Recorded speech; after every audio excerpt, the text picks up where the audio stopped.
Good evening and welcome to the playoff stage of the ECS Qualifiers Europe. We're going to have one best of 5 for you today, which is going to be Mousesports versus HellRaisers. I'm joined by Dan, and we will soon be joined by ReDeYe, who is stuck in a little bit of traffic at the moment, as he was due to host the show today. So hopefully we'll get him in a bit soon. Dan, how are you doing today? I'm still a bit sick. I'm still trying not to cough. It's going well so far. Supposed to say, like, just say I'm great or something. I'm British. You're not doing a very good job with the cable of your microphone. I'm British. What do you expect? Well, I expect not bad if you're British. Exactly. I was going to say that's the usual response, right? How you doing, Dan? It's not bad. Not bad. That's great, Dan. Now on with the show. I mean, that's what I was expecting. I've got to be honest. So we've got Mousesports versus HellRaisers in a best of 5. The winner of this will be one of the 2 teams from the qualifiers who will go on to the league itself, again the league with the value of $3.5 million, which will be starting this weekend. So it's best of 5, and I think we're going to see tonight's schedule. Oh, look at that. Nice little overlay there. So we have Mousesports versus HellRaisers, and we have Splice versus Echo Fox coming up. That's our second best of 5, which will be North America, starting in about 6 hours from now, if I'm not mistaken. So I think we can have a look at the maps that we have coming up. I don't know if we have an overlay for that, Mr. Producer Reese. Indeed we do. So Cobblestone, Cache, Inferno, Dust 2 and Train will be the 5 maps we have coming up. So we see that HellRaisers have picked Cobble and Inferno, and then Cache and Dust 2 picked by their opposition. So, do you have any thoughts on I don't know if expectations? I can handle more Mousesports on Cobblestone, James. We had about 1 billion overtimes of it at the major. We did, and it was quite scary. It wasn't their best map, Dan. It wasn't. We had some funny situations, which definitely did show. I think it showed, by and large, the biggest issues that they have with their game as a team. And I know that they are definitely looking to make changes as a team. I think those are the rumors that are out there, and I think it's probably quite true.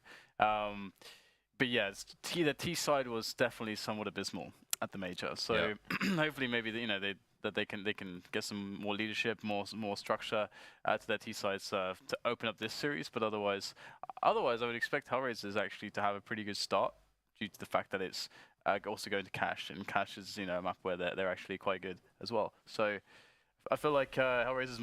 I mean, on paper, I feel like Mousesports definitely should be winning this. But by looking at the maps, I'm thinking HellRaisers will have a good start at the very least. One problem we saw with Mousesports on Cobblestone against Flipside was, I mean, Flipside had very good timings with their smoke grenades on Flipside, CT side, and Mousesports basically considered the smoke grenades like brick walls. When it essentially ruined their timing, they were moving their entire team from B towards A, despite having shown no presence towards B in the first place, and having felt forced to go back to B because there was a smoke in the mid area in the door, and they have tools to try and do with that, like flashbangs and so on. But it seemed that there was no, they weren't really able to think on their feet on Cobblestone and adapt to the situation, so it just kept going backwards and forwards. And the thing is, though, like, even though they have these really ridiculous rounds sometimes where they don't have a clear plan or there's no structure or it looks kind of horrible, then when there's like 20 seconds left and like, oh god, we've got to go to a site, NiKo's going to get three headshots for you. So that's kind of how that's what it always tends to come out to be about, is the individual play, usually very reliable from NiKo, and maybe chrisJ is going to do something, maybe Nex is going to do something, but generally speaking, I think a big problem with the team also has been that we haven't really seen Nex in his because he's supposed to be the crazy fragger, but he doesn't really deliver that enough. And even though we know that he's a good player, he doesn't deliver that consistency that he has to in that role for the Mousesports to do consistently well. Usually it's just NiKo that's the consistent player. So these have been a lot of it. These have been the issues for the team. But at any given round, everyone can just go nuts, and then the skill can explode, and then they can just ruin a team that's playing better. And we saw that with Flipside at the major. Flipside had a very good grasp of how to play the map, but they just couldn't close because they just couldn't win these aim battles a lot of the time. Even though they would always put themselves in favorable positions, they just couldn't close it, which was quite sad to see. Yeah, speaking of closing and HellRaisers, we saw them fail to make it to the major, and I've seen them miss the respective big ones many times. So I would like to see them succeed at some point. Maybe that's today. Maybe I have no bias between the 2 teams here, but the story for me with HellRaisers has always been almost getting there, but never quite doing so. And we saw already some more potential than I ever really imagined from them yesterday. I mean, with Zero and queztone on the team, they actually looked somewhat. We saw a lot of structure. We saw a lot of intelligent play.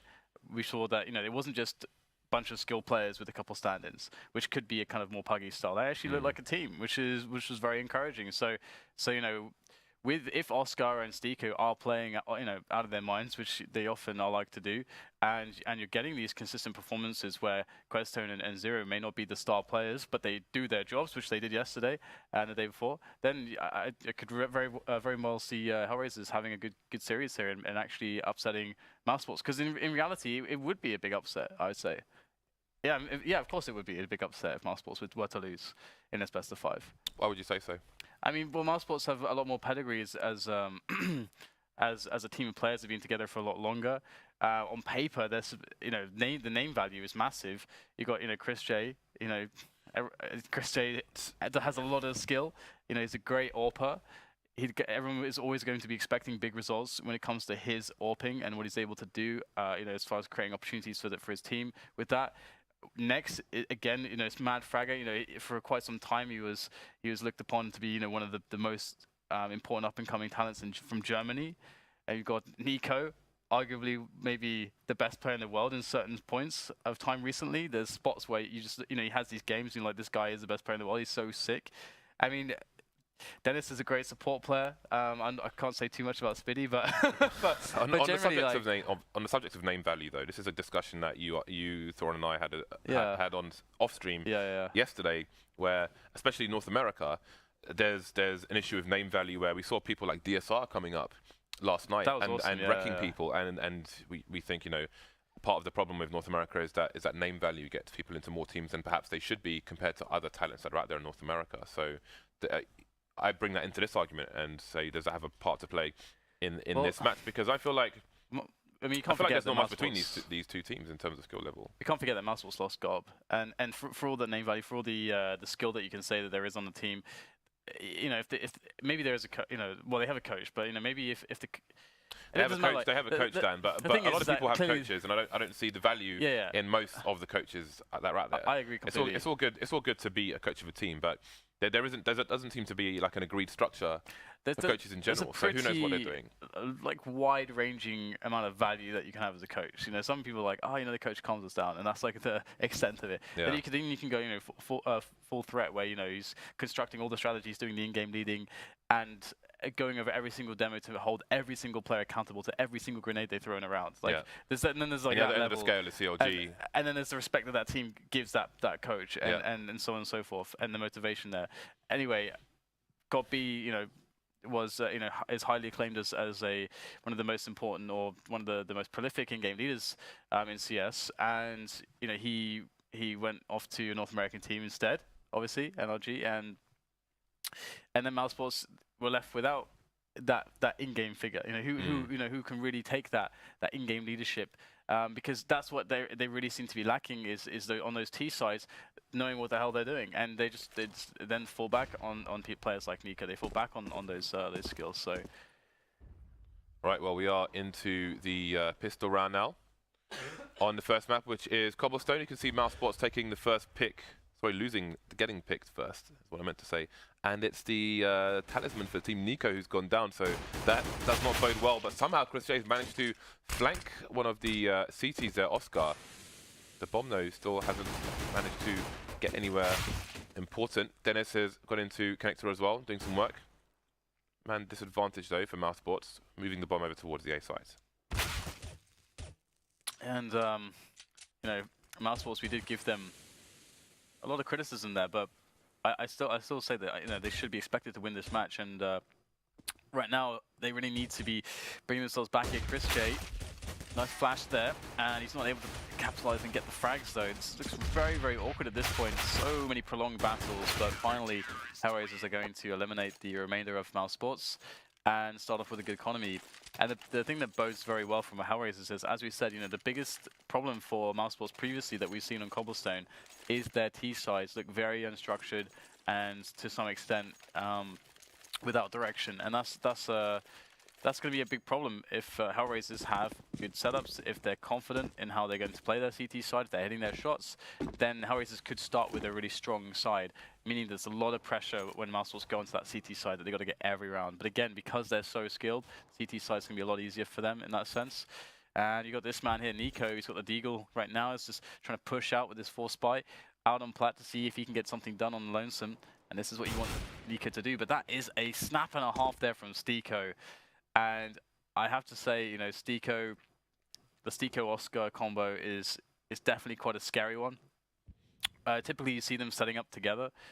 This time around, though, we won't actually see that. We're going to see them separated on the bomb sites. But that is fine.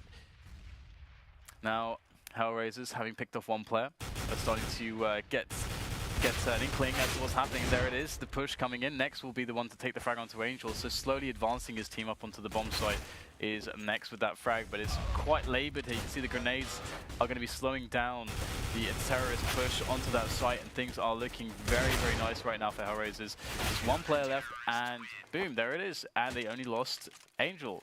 So that's a very acceptable amount of losses against the force buy of Mousesports. Okay, so 2-0. See, chrisJ's got money for the AWP in the coming rounds.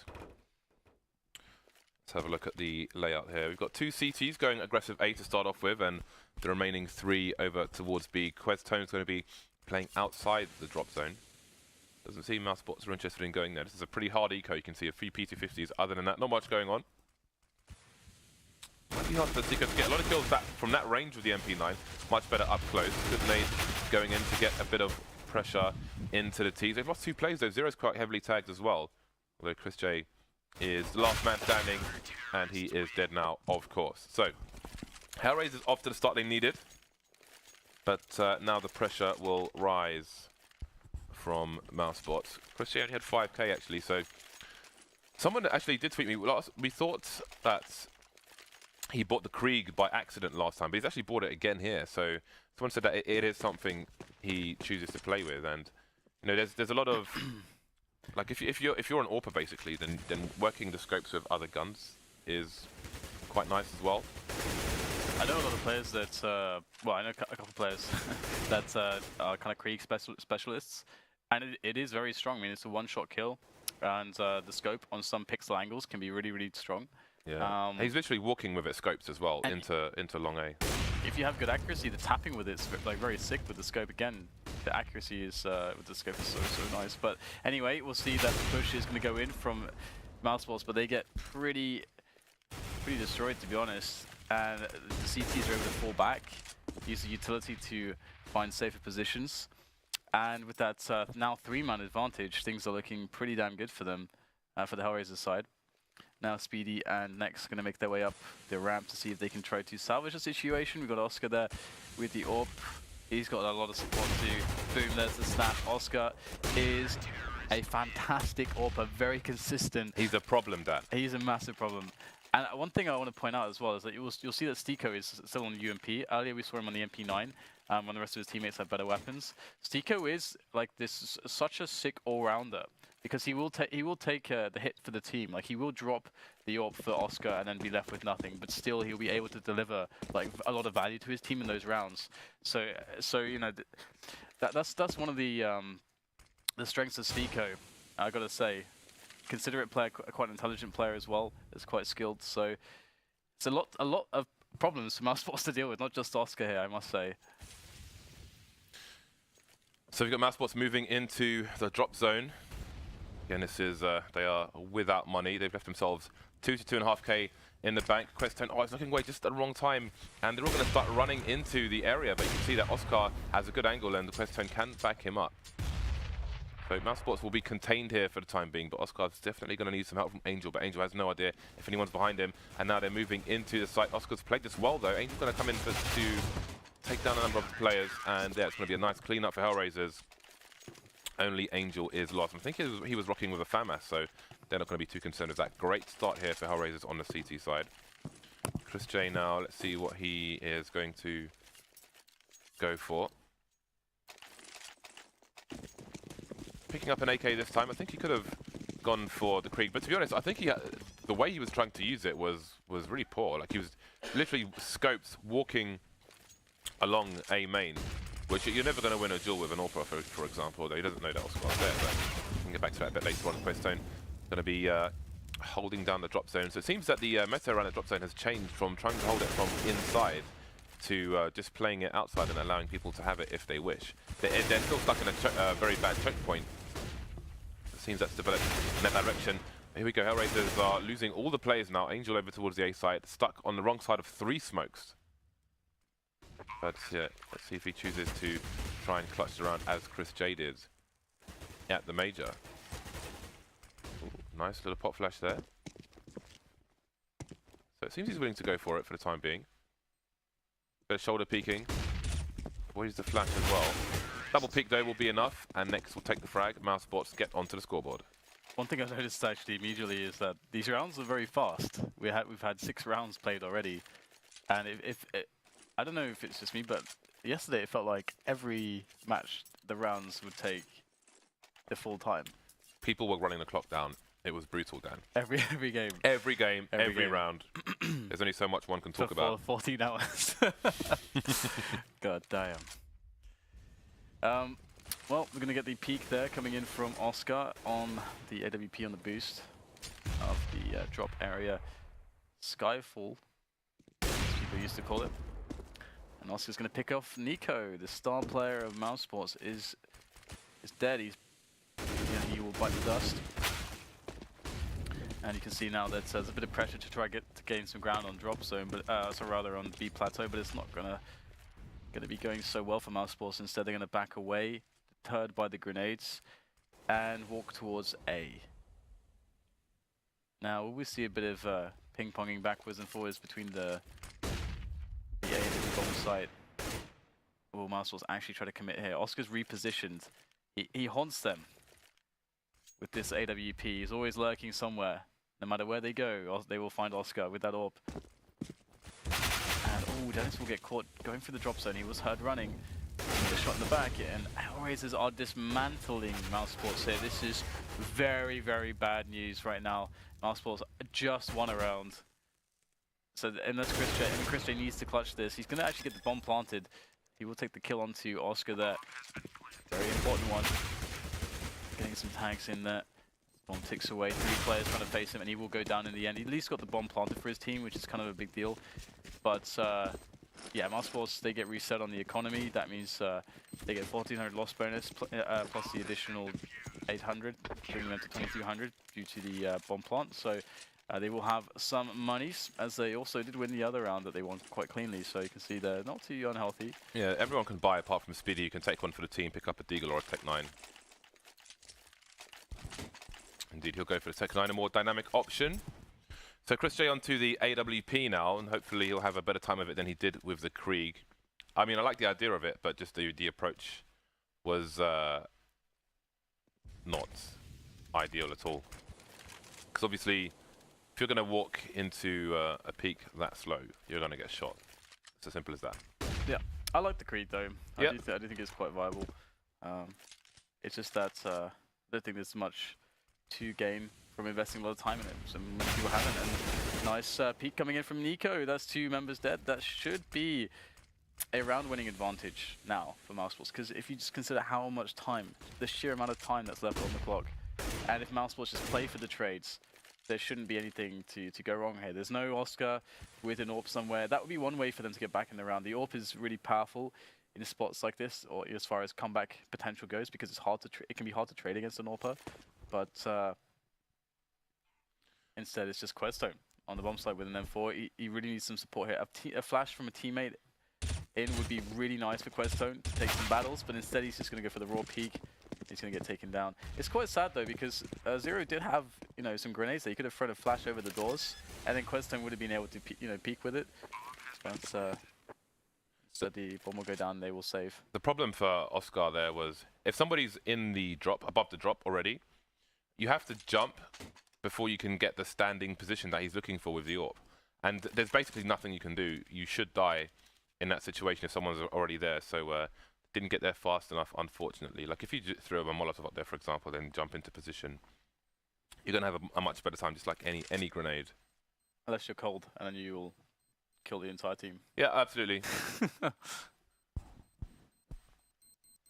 What an incredible moment that was at the major. That was where it all started, actually, for Luminosity, or that's where that's where it all ended for yeah. Liquid. That was the comeback number 2, wasn't it? Was it Cash first? No, that was the first comeback. Okay. Yeah, Cash was the next map. Oh yes, it was, because that was a pick of Luminosity Mirage. Yeah. Well, Mousesports 2-6 now. Looking at the CT economy following their bye, the money is not great. It's a bit all over the place, so this is an important round for both teams. We've got oskar again very advanced towards long. chrisJ has an AWP as well as oskar holding that usual passive position. Wow, the crab walk. There's nothing worse than being killed by a crab walking opponent. And NiKo gets an easy kill over towards the bomb site. So HellRaisers have lost a man early again, and we've seen in the other 2 rounds that when they lose a man early, it doesn't tend to go well for them. Oh yeah, on this map especially, it's very hard to bring yourself back from disadvantages like this on the CT side. Angel, though, he's got a good position, though. You know, it's going to be difficult to trade against him unless he uses all of his bullets, which he almost has here. And oskar's there to support him. Nobody's hitting these shots. This is very, very horrible here for HellRaisers. They cannot afford to miss these shots. This is good work from Mousesports to punish them and get into position. But still, HellRaisers are slowing them down a little bit and buying time for the rotation. Ooh, oskar. Almost getting a second one there, it feels like. But he does have queztone to pull back onto, but the trades come in. chrisJ's on point, but they don't know about Zero. And there you go. He's going to get both kills. And that's the kind of bait that I can support, because that's the round-winning bait, right? Fish bait. Yeah, that was, yeah, absolutely. If it wins the round, then a job well done. But the damage has been done to the CT economy as well. So again, they are still in a predicament financially, as you can see there. Not much money on that scoreboard. So basically, if things continue this way, even if HellRaisers continues to win rounds, but with only 1-2 people surviving, then there's a lot to be said for Mousesports catching up if they can break that CT economy. So that's one messed up Molotov, which is going to give Mousesports more freedom than they should be afforded. Nice volley actually towards the boulder position to compromise the CT hold. Man advantage for the CTs at the moment as the remainder of the Mousesports side comes towards the plateau. And they're going to get shot down by hail of bullets. Denis and next chrisJ all get taken down. So got some good positioning to start with, but they couldn't do much with it, Mousesports. No, they couldn't really get much out of it. And I mean, the prospects look really good for Mousesports. So, you know, they started to get, a lot of kills. They started to begin to get rid of the economy of HellRaisers. Everything was set up right, and HellRaisers were making the mistakes. But that last 2k there, right for Zero to win the round for HellRaisers, has completely reset the situation. I was surprised that Mousesports couldn't get onto the A-bomb site a bit more quickly after the kind of kerfuffle that there was there. But anyway, we will have the anti-eco being played by the TTs, and so far they're doing a good job of just eliminating these small pockets of offense across the map. Only losing Angel once again. I think it's the same thing last time, it's just Angel that dies. Yeah, he's the fallen soldier for his team. His name perhaps is apt. 7-round lead now. Very nice CT start, and a very nice start to this best of 5 from the HellRaisers side. So that will be a bit of a help to their economy. You've got 3 players on 4.5k or more, and 0 on just below 4k. So it's a good boon to the CT economy. All the T's moving over to what perhaps could be another fast play towards the bomb site. Oh, queztone's completely blind, can't escape the corner, and he'll get taken down by the UMP. NiKo waiting for a response. There's no response just yet. We'll see if he goes to upgrade his gun to the M4. And we've got STYKO playing in the smoke, but he's going to get taken down by Nex. Bit of randomness going on over there. So Mousesports had a man advantage, but oskar has come into play now, and Denis has been dispatched of just for 1 off actually onto oskar in play. Spiidi booted onto the tree, taken down as well, leaving chrisJ alone versus Angel and oskar. So HellRaisers hold again. Obviously, with a best of 5, you're not always going to play your strongest maps here, and this is definitely not a strong map for Mousesports.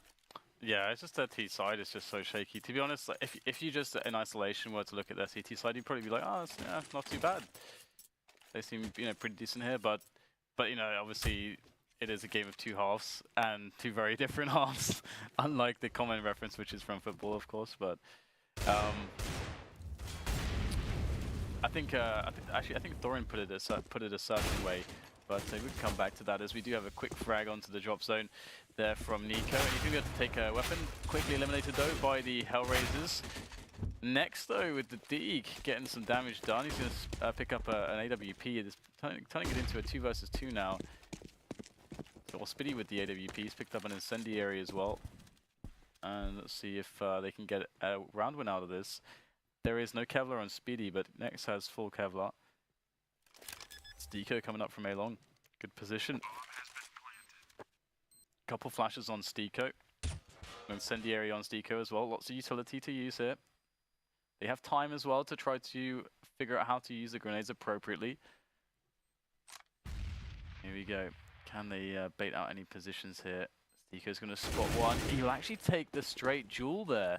And he's going to toss Incendiary into the back corner just in case. And it's actually going to be Next close to the APC that's going to be dealing the damage here onto Zero. Now STYKO looking to try to win this 1 versus 1. He's going to drop down from the roof and he's going to pick it up. And he has, I think, just enough time here. It's going to be close. It's close, but he's got it just, I think. Close indeed. And it's going to be the AWP picked up. Very nice save from STYKO, but I mean, a nice... very nice round from Mousesports, despite not winning it. Problem is, though, is that would normally be a nice round. And sure, you know, it is in most circumstances. But right now, all they need is round wins. You know, they're going to damage the economy of HellRaisers. And in case, sure, if they win this one, then they can, you know, get the eco out of them. But still, they need the round wins right now. 2 to 11 is a really big deficit. Mousesports are going to be up against an auto sniper now in the hands of STYKO. Ooh. Was that timing or did Oskar actually try to shoot? I'm not sure. It looks like he tried to shoot. Let me have a look at his AWP. Sometimes you can like he didn't shoot. He didn't shoot.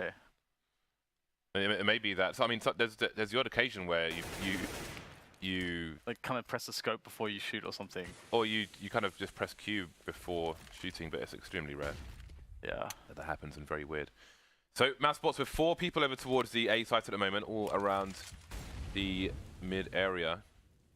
I'm curious to see how they'll play with smokes, although they may not get an opportunity because Oskar just wants to kill everyone, Dan, every round, all the time. Yeah, I do like watching Oskar AWPing. It is definitely quite therapeutic. It's quite cathartic just seeing him just wrecking people. I don't know. They deserved it, damn it. So here we go. It's now a nasty situation because Mousesports down a man. They need to still fight for positioning. It's still like some nasty positions here. Is Angel on the boost there in A long? I think he is. So chrisJ is probably going to get completely wrecked by Angel here. If Angel would look, there we go. Oh no. Oh okay. no, that was elsewhere. That was elsewhere. All right. Angel did not let his teammate die. So STYKO, Zero, and queztone still left. The auto sniper still in play. Oh, wow, Spiidi's going for the hero rotation towards the B bomb site, and Denis has been taken down. So Spiidi should get a plant for his team, worst case scenario, if it's going to be a 1 versus 3. STYKO's got an auto sniper. I wouldn't want to go too close and lose that because that would be very dangerous indeed. Spiidi is going to try and push forward and get a bit more control of the map, but STYKO will finish him off. With the auto, 2 kills for STYKO in that round. He saw, while the rest of the Mousesports team was over towards A, NiKo was on B plateau, but as soon as he emerged, he got shot in the face. 12-2 for HellRaisers. I think this should... It makes me wonder what Mousesports vetoed to let Cobblestone through, because this might be their worst map.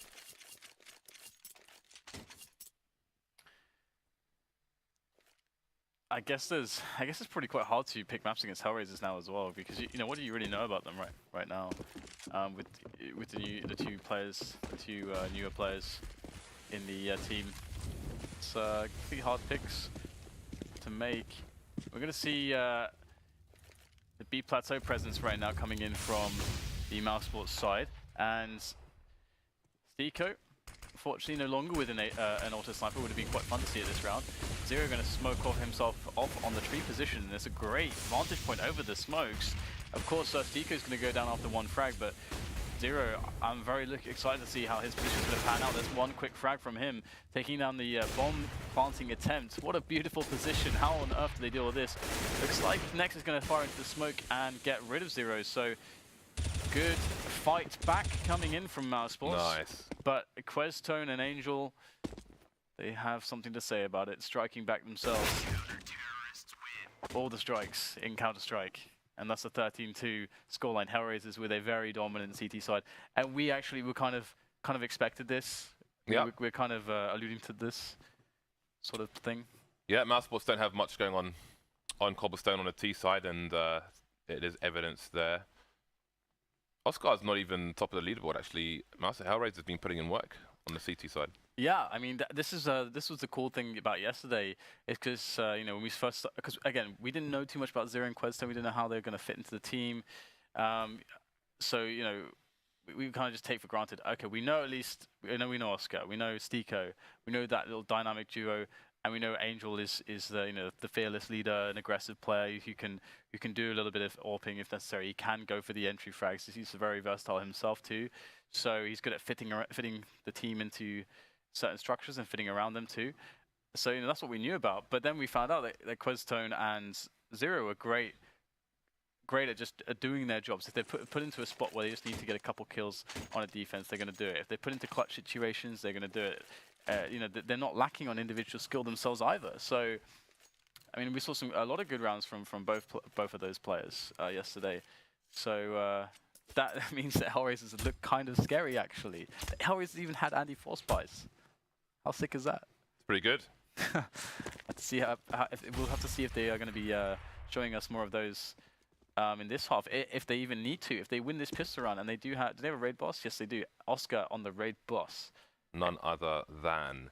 So we had chrisJ going very aggressive towards long A to see what was going on there, while Mousesports have effectively stacked the B bomb site and the connector area to make sure there's no splits coming in. We did see some interesting things on Cobblestone yesterday. So here we go, HellRaisers starting to take it slow, as HellRaisers do. Good thing they only need 3 rounds, Dan. Perhaps. Otherwise, could be here for hours. Yeah, HellRaisers like to just stand around and run the clock down, basically, and make it harder for us to find things to talk about, Dan, while literally nothing is going on. But fortunately, they're going to be going for the push. Yeah. Explosions everywhere. Exploding heads, as we will have the bomb lost, actually, in connector. They want us to get it towards A. Now chrisJ is himself sandwiched between 2 players. Angel has a bullet with his name on it. And so do I, James. MLG, the guys at MLG gave me they give us giant bullets, like 50 cal bullets or something. Yeah, they gave us 50 cal bullet casing, 50 cal bullet casing with our name on it. Yeah, bottle openers, which were giant, giant American bullets, of course. Not amusing for security in the airport, however. Dipped in patriotism. Excuse me, sir, why do you have a bullet with your name on it? Yeah. So, should HellRaisers close this map out quickly? The second map is going to be cash of this best of 5, but let's see if Mousesports can do anything with the force buy that has come in here. NiKo's got Mag 7 no armor. chrisJ's gone for the full force. Got a diffuse kit, smoke and a flash, and a 5.7. Spiidi MP9 no armor. First pop flash comes in. You see they're waiting for a reaction from the CT side, but they're going to divide their time. And ooh, NiKo with a Mag 7 takes down Angel. Fallen soldier for his team. What is the response here from HellRaisers? One by one, they're getting taken down here by the CT side. How are they going to... they've only got a smoke grenade now, the T's. And one by one, they're getting taken down. They're getting absolutely wrecked by Mousesports. STYKO with an AK versus 4 with a minute on the clock. And they've seen the bomb. And they will all congregate on the position. Oh, that's a GG smoke. What do you do now, Mr. STYKO? This is AK called Boys Day. I don't know what that means. One can only imagine, Dan. On earth. Is that like a CIS Mandem? Flanks coming in as well for STYKO. And that was a disaster.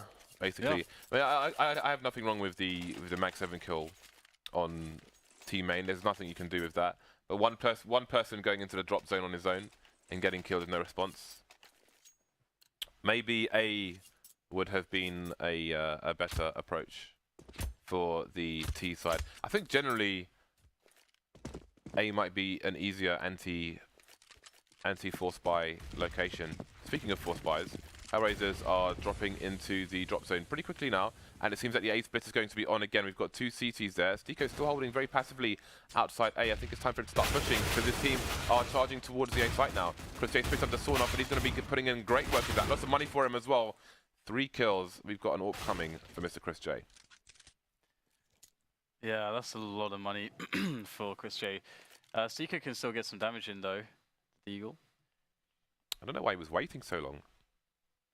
He was just like standing around a statue for just the entire time. He lurks. He lurks. Can he get anything else here? I think he sees some feet. He's not being spotted. Ooh. USP'd. So 14-4, it does feel like an inevitability that HellRaisers will win this match. That said, it's never an inevitability. That said, if the team is HellRaisers, Dan. Yeah. If there's one thing we have learned in Counter-Strike, it is that they never close until they have closed. The other thing too is that, you know, we saw this at the Major 2 with the flip side. Okay, sure, it is flip side, and you know, flip side have in the past kind of choked away some leads like this, but I don't know that HellRaisers will do the same thing. They just need 2 rounds. How hard can it be, Joe? How hard can it be? It can be very hard, Dan. So again, STYKO doesn't have the bomb, and he's just going from like he's just in mid. This one's the advance. He's trying to build the STYKO highlight reel. He's going to move him later on that. He's feeding him demos. I don't understand what his purpose. I mean, perhaps he's going for a flank if they prove successful over towards speed bomb site, but he's just so far away. Like, I'm just going to buy Deagle and be over here, guys. You guys try and win the round. So both teams on the buy now. Oscar's AWP no armor. STYKO's going for another one of his smoke grenades, which I think is towards the connector area again. I really like that. I think it's the door that enters the B bomb site, but it kind of splits the connector area, which allows them to split A easier, theoretically at least. Ooh, Denis could have got 3, doesn't get any. He's going to play the safe game and just get out of there. He's got the information for his team. chrisJ putting a nice smoke down, and he should have a good angle and a crossfire here with Denis. Angel will be the first to fall, although Spiidi has been taken down by none other than Oskar. You can see next coming in for the rotation. So there's only NiKo over towards the B bomb sites at present, where again STYKO's holding a super passive angle. Not really getting a lot done for his team, but he's starting to move towards plateau slowly but surely. And HellRaisers are indeed rotating away from the A site. Yeah, and to be honest, their odds to get into the B side are pretty good right now. It's only NiKo, and he's just there with the mag. Of course, he's... How do you mess up that jump? That's impressive. If you're too close to that little ridge there, that stops you from jumping high enough. Ooh, nice cap. And NiKo might get... Oh, he might get taken down. Oh, wow, timing.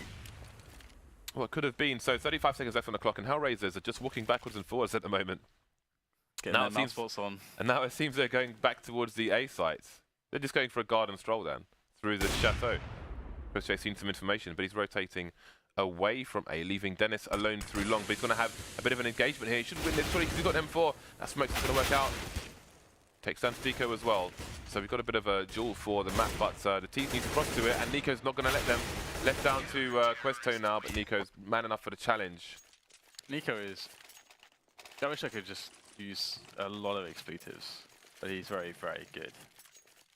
He's very good. He appears to be a good player, Dan. He is very good.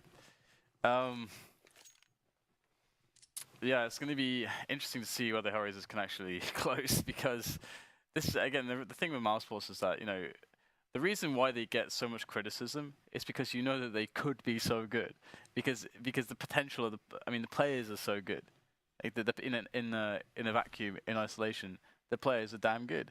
So they get a lot of criticism. And so when you get to the CT side, then now you start to see, okay, these guys are really strong at defense when they don't have to make these strategical calls, and they just have to kind of play some simple setups to try to defend, where they make less decisions, then it's the skill starts to really show, and especially on players like chrisJ, who's got the AWP as well. He's again that's what he's known for, is being able to hit all those crazy AWP shots. So Angel and Deagle. It's like an extension of his arm sometimes. He's always causing problems with that. But is that just going to be the one frag of the rounds?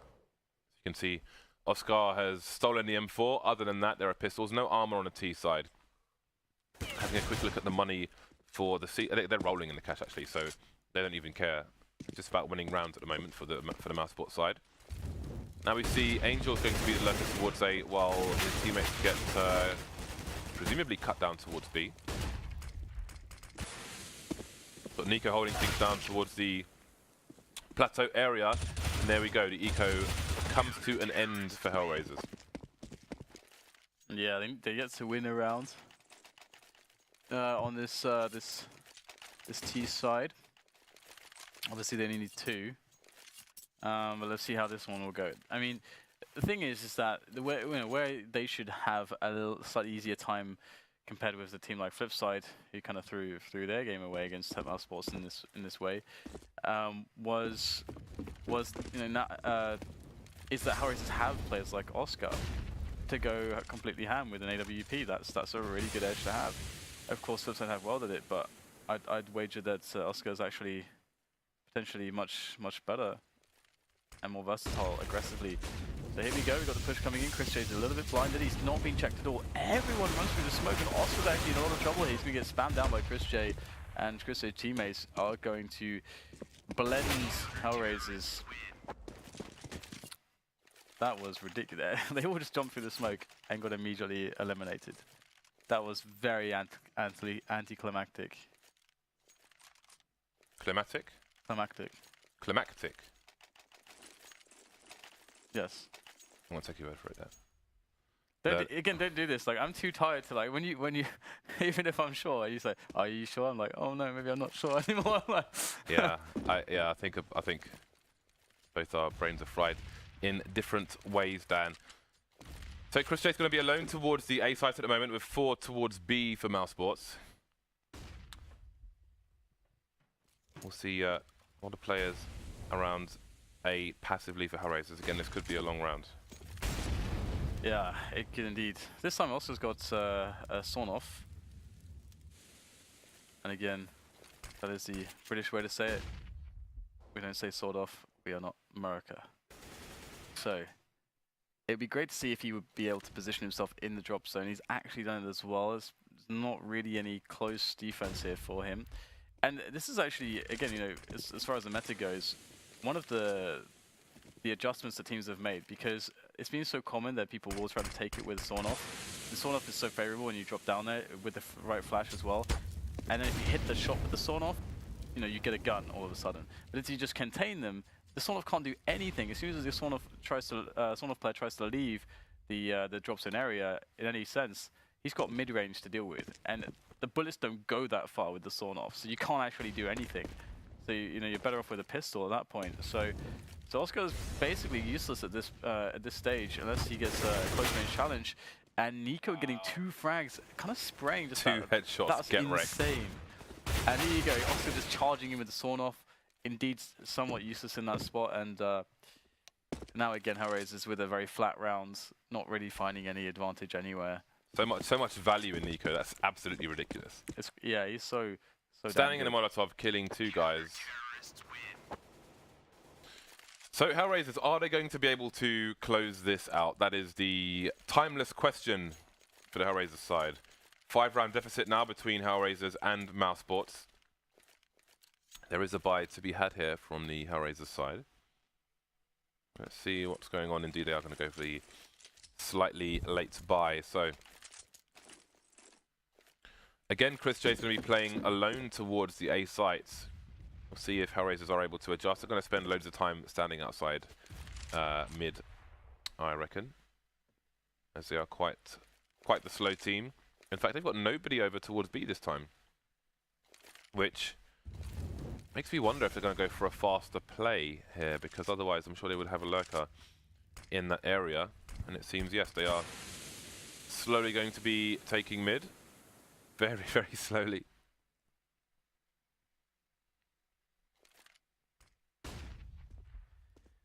Yeah, so actually managing to get their way up there. 4 players towards the B bomb site for Mousesports. They have to scramble to get themselves back into position here. And that means that HellRaisers, they do have an opportunity if they're quick, but it looks like Mousesports are going to just be able to get into the bomb site in time. There, Denis making a frag and a lot of damage, slowing down the HellRaisers side, and they're trying to just brute force their way in. But so far, it was going actually okay until NiKo showed up, taking down Zero, reclaiming some space for CT side, and Angel's on a very low amount of health. He is not long for this world. Oscar's got to get it done, and he hits these jump shots so consistently. Spiidi, though, is going to punish, and that was a close one from HellRaisers, but once again, it did feel a little bit flat, generally speaking, just like they're saying, okay, let's kind of just try to walk into this site and see what happens. No, when everyone seems to be completely appalling on the T side, it's fantastic. Well, they're going to be on eco now on the T side. And I do wonder if they have an eco strategy. Well, the eco strategy appears to be leave the bomb in T-spawn, which Zero has gone to pick up. So that's not a good start for HellRaisers. And they're all spread out in 1 versus 1s and will presumably get picked off one by one. queztone's got a flashbang, but he's on his own towards A while the rest of the team is over towards B, and he's used his flashbang. So it seems like there's no strategy here whatsoever for HellRaisers, apart from Angel's going to try and dig people. Well, the Deagle and the Tech9s have claimed a kill, and it's NiKo, no less. NiKo has the value of 3 men at least. Next is going to find a frag as well. So HellRaisers, they don't have much to work with at this point except the drop zone positioning. And they could perhaps burst out onto the B-bomb site, but the problem is you got chrisJ on a good position by B plateau. You got Next just kind of locking away the connector side of the map, so you can't really easily exit the window. Angel's going to try, and he might just sneak around actually, but Next is winning these 1 versus 1s, finally eliminated, but there's not much really for Angel to do here except economic damage, and I think the money from Mousesports is very good, so losing 2 players is absolutely fine for them. HellRaisers don't really seem to be, because the funny thing is that when we saw the Mousesports Flipside Cobblestone match, at least, you know, Flipside were able to consistently get Markov into the drop zone like almost every round with an AK-47. So they always had good ways, good options, good rounds. They had proper T strategies, Dan. Yeah, they did. Despite that's what they had. They had blades. They have blades. That's the problem. They have blade. Yes, that's very true. They have blades, and he has documents. He has dossiers of strategies, Dan. I saw them at MLG in the studio. I saw the dossiers. Yeah. But HellRaisers, I mean, yeah, it's very Mousesports their T side. 1 round we saw him go to A, walk to B, and then walk back to A. Yeah. Having done nothing or thrown anything or fired anything towards B. So we'll see. Looks like a safety in numbers game at the moment. Oskar being the man with the plan to open things up. Angel gets taken down. No trade coming in. That's the same smoke that Denis threw last time, and he managed to get a sneaky kill with it. Seems HellRaisers not willing to engage further. NiKo's over towards B plateau, looking for some information. That will allow the CTs to keep Next on connector and put 2 towards A. I mean, NiKo towards B is enough. It could put the whole team towards A, to be honest.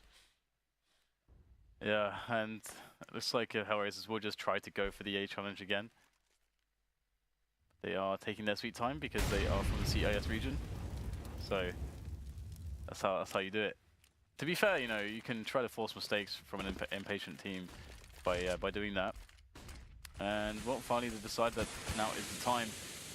Time is now. And Spiidi's going to be able to get some bullets in there, and his teammates know what's going on. They've got 3 players on the A site here. Should be okay for Mousesports to hold this, but actually, looks like Spiidi's going to be getting out of position here, unable to support his teammate on the site, who then goes down. And this is looking a little bit awkward now for the Mousesports side. It may be finally time for HellRaisers to try to get around here, but they are losing men to Next, who's on the site with full HP, and bomb is yet to go down. There's no time to plant the bomb now, so Oskar needs to find NiKo immediately, and he's going to go down after time. So that's like, he's not even going to get any money. Look at that, $250. That is horrendous. Yeah, no AWP for Oskar. $250, James. The rest of his teammates have 5K. He's got $250. So HellRaisers have gone for a tactical pause. I wonder what they could be discussing, Dad. I wonder if it's. I bet STYKO can't drop an AWP, but I bet someone will drop Oskar an AWP or something. You can't have Oskar running around with just nothing. They've got 2 players at about 6K, well, you can see it there on your screen. 2 players about 6K and 2 players at 4750. So, yeah, I mean, one player maybe takes one for the team, and they drop Oskar the AWP, because basically it seems that they are playing. What they're doing right now is Oskar, get us an opening, and then when he does that, they did that on A long. Then one player moves. I think it was Angel who moves forward. He's like the human shield for the team. He goes down, and there's no trade.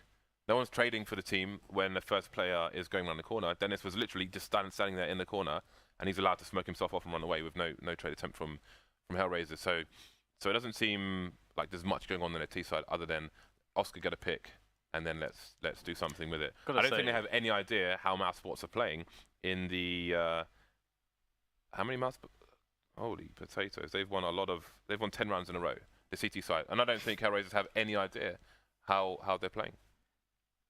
I gotta say that I was very highly critical of Mousesports T side, but HellRaisers, what is this? Even worse. This is terrible, isn't it? Because at most of their rounds they haven't even constructed anything. They're just kind of walking around. Yeah. There's no real plan. What is there to say? There's been 26 rounds of CS, and every T round has basically been just picks, play for picks, basically. So what can we even say during this tactical pause other than... Well, we can welcome ReDeYe, who has made an appearance after the horrendous traffic that afflicted him. Nice side profile of ReDeYe there. Maybe we can do it. There we go. How are you doing, sir? I'm doing all right, yeah. Apart from the fact that I can't hear anything because, I don't know, I can't hear anything from you guys, but we'll fix that. Can blame Dan for introducing with no warning whatsoever. Right, exactly. Thanks, I got waylaid by the motorway from hell. So I'm sorry I'm late. No worries. I won't do it again. We are going back. We got you in for an apology. I think we're going back to the game Thanks now. Thanks for back to the game. Thank you, Dan, for taking over the production of the show as well. Nice work. We'll have to. That's why I'm here. We'll give you a review afterwards. Quick notes. Can I be fired, please? You're fired. Please Yeah. fire me, As a producer, you're definitely fired. All right. So HellRaisers had a long pause, a long timeout. Now, are they going to have anything of substance to offer us on their T side? They won the pistol, and that's it. They've won nothing since. Angel and queztone standing outside the A bomb site. Rest of the team over towards B. But what are they doing? It seems they're going to go for a faster play, so they must be really desperate at the moment. Flying Oskar almost is enough, but not quite. Man down to both sides. Make that a bit more. STYKO putting in great work, but a bomb has been lost in connector once again with queztone and Angel moving down long A. I wonder if that's the best plan for the bomb, because we've seen it. That's not the first time that they've lost a bomb in the connector area while trying to split a site. Not the last. And it's an impossibility getting back in here. I mean, okay, what is queztone going to work with? He's got a Molotov, a smoke, and an HE. So there's 35 seconds left as well. So, I mean, if he's very wily with his utility, it's definitely possible, because there is 2 sides for them to stand on the right and the left. Obviously, if you can obviously throw a Molotov towards one, slowly eliminate some positions. Just try to get it in. Just try to get in there. There are 15 seconds left. He needs to find his kills. Yeah. Boom! There is one, and the other player is very intelligently running the hell away because there's no time to plant. So there's the GG. I don't understand the hesitation there. I mean, is nobody on the team looking at the clock? It's like you're gonna have to, you need to give yourself enough time where the second CT feels like he needs to push you. Otherwise, he's gonna run away. You're gonna lose the round. Oh yeah. But I mean, you don't want to. Like, I don't want to have a. I would rather let somebody make a mistake than tell them what to do when they're in a one versus X situation. Oh no, you can't tell them what to do. But I mean, if someone just says 20 seconds, that should be enough for players at this level to understand a scenario where if I wait 10 seconds to pick one person, the other person's going to run away and I'm going to lose the round, so I have to push now. Yeah, so well, at least he saved an AWP for Oskar. There is that. But HellRaisers look like they're going to lose this match after going up. The last 2 rounds have been won by timeout then. They went up 13-2 on the first half. It's best of 5. It is indeed. Cash is the second map when we eventually get there. So can HellRaisers win 2 rounds on their T side? 2 more rounds, they've won 1 already, in fairness. queztone first to go down. Angel having an answer. So we've got 3 people over towards A long. We'll see if they can play a trade game at the very least. Going to be hushed away by that smoke grenade with chrisJ behind it. Put an AWP in the 5-7. So STYKO's near the platform where, of course, NiKo will be waiting for him and his comrades. Timely smoke coming in from Spiidi there. NiKo's going to play close to it, so if HellRaisers go for a push, then NiKo's probably not going to get flashed. Playing it very smart indeed. So, HellRaisers, the split could be on here. They've got 2 people into drop zone now, but how are they going to make it into the site? It's all going very, very slow. 15 seconds left now for them to push the site, get the kills, and again, it looks like another disaster for them. We've got 10 seconds on the clock here. They don't have control of the bomb. They're all getting cut down. NiKo's been finished off, but is there enough time for them to plant the bomb? Throw makes it over to the site. He's just about got enough time. I don't know how HellRaisers have done this. But there we go. Post-plant situation now. Zero kind of stuck on the site at present. Not much HP onto him. And Oskar misses the shot there. Finally takes down chrisJ. Down to Nex and Oskar now. Nex heavily tagged. Oskar missing the flash. And he is finally going to take HellRaisers to map points. But James, they did deserve to win that round though. But this is worst case scenario now because the likelihood of an overtime is incredibly high, James. Either way, we'll have to see if HellRaisers can get a boost from that round and close it out at this point, because they must be incredibly frustrated at going up 13-2 and it taking them this long to get around. That said, the money for Mousesports isn't too great, so well, it of course doesn't actually matter because HellRaisers are on 15 rounds. Anyway, let's see if chrisJ can throw a wrench in the works here. Oskar trying to challenge, and the pick will not be going his way. In fact, he will have to back away entirely. So HellRaisers not able to get the opening that they initially wanted, and instead now it's going to be change of pace. In fact, they're not really taking peaks anyway. I mean, they're slowly moving forwards through A long, down through danger, but that's pretty much the only movement we really have from them. On the B side of the map, they're just very, very passive, not even showing anything. And chrisJ's gotten into a very nice position due to this. And if they try to retake B plateau without grenades, that's going to be a fatal mistake because chrisJ is ready and waiting. Of course, you know, chrisJ could always potentially miss a shot here, but it's very unlikely. But there you go, there's the flash. They will spot him too, so chrisJ's actually in a little bit of trouble now. They could also get the mollies in there. He's going to have to try to dive out of that position, and Spiidi's there to try to defend. And so far we're going to get some trades here, but it's going as usual, much better for the CTs. Mousesports looking very comfortable, and Mousesports should be going to 14 rounds here. Oskar is likely going to save this AWP. I don't think the money is in good shape for them. No, it's not. And the loss bonus, of course, is going to be minimal. So, Dan, perhaps we're going to overtime, Dan. I think so, yeah. I mean, it did seem very likely after they picked up that round, just because of how unlikely it is that they put themselves into round-winning positions. They haven't seemed to find consistency in structuring a round and in a way to give them those advantages. And the interesting thing as well, James, is that we haven't even seen any executes. Have you noticed that? That we haven't really seen any execute, like any fast executes. Not even the standard nade execute on Cobblestone. Yeah. I mean on B, sorry.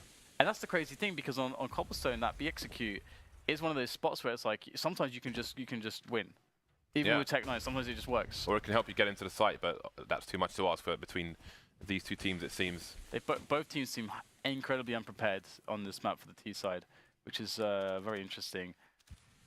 But there must be a winner. And we shall see what makes the difference here in the end.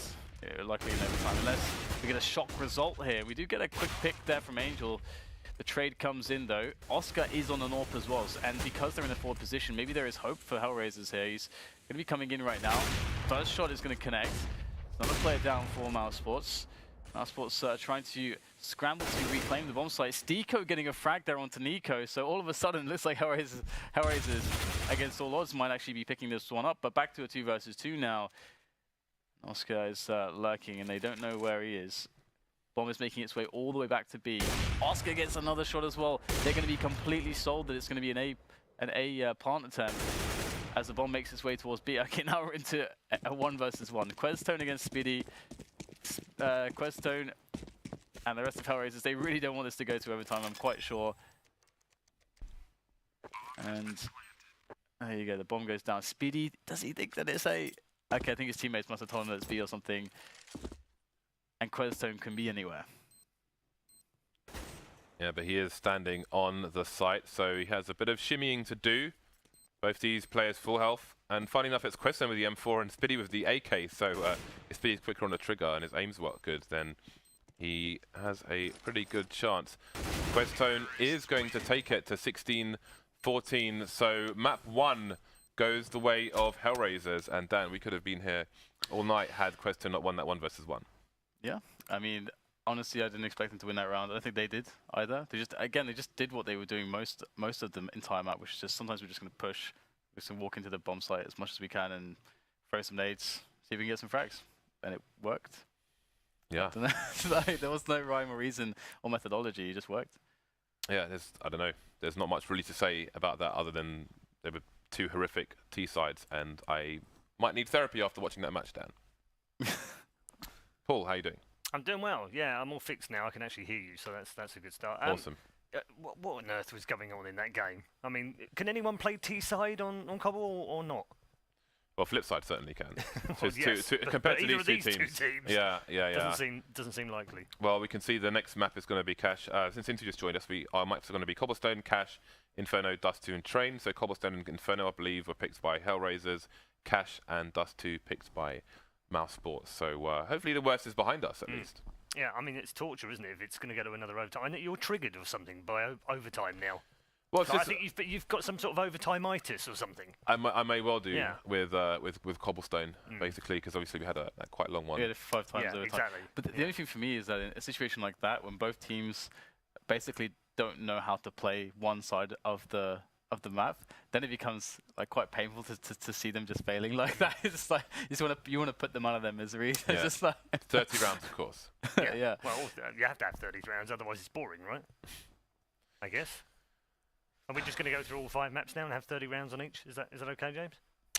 Hopefully it's a bit shorter than that. I'd like that, but there we go. That's the thing. Like, if a game is really, really long, but it's interesting from you know, because let's say a team has a way that they build around. I mean, again, like if you take Flipside as an example, Flipside would always get Markov into drop zone, and they would kind of position players around the map. You could see, you know, how they were clearing areas, kind of what their plan was, and how they're constructing that, and then how they create adaptations. That's actually really interesting. You can, you know, if you see that going to lots of overtimes, it's nice to see how that team then changes, because they're really good at that sort of things.